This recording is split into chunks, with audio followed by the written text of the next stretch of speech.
बुलाती हो, चुमा में पखंड डगराती हो। रोज खाली मिलने बुलाती हो, चुमा में पखंड डगराती हो।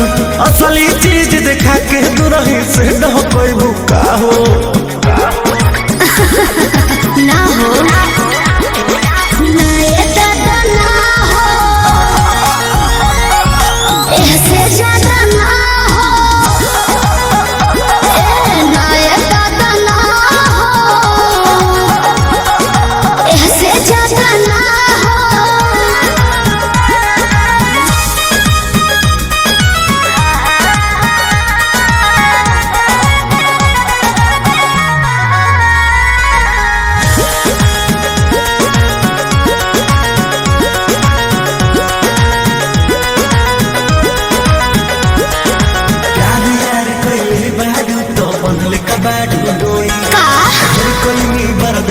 गोरी अब बर्दाश्त न होई।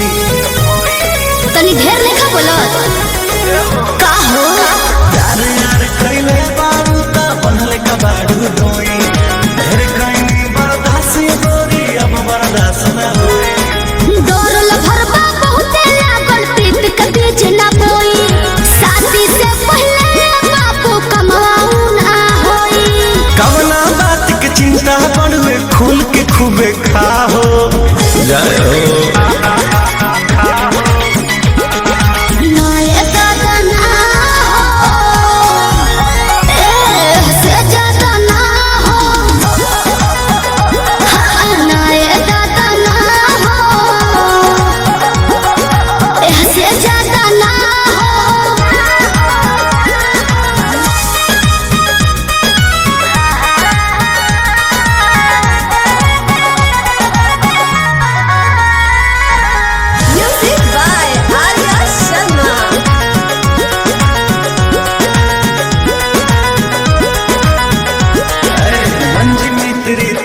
जानू अब कैसा शर्माना, लव मैरिज करके जब तुमको हमारे घर है आना।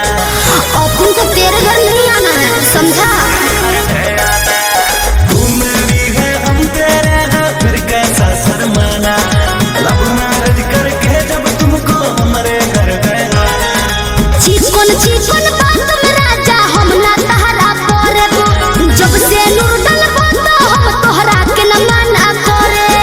हार्ट बीट बढ़ल बा दिल के बहिया में आ जाओ।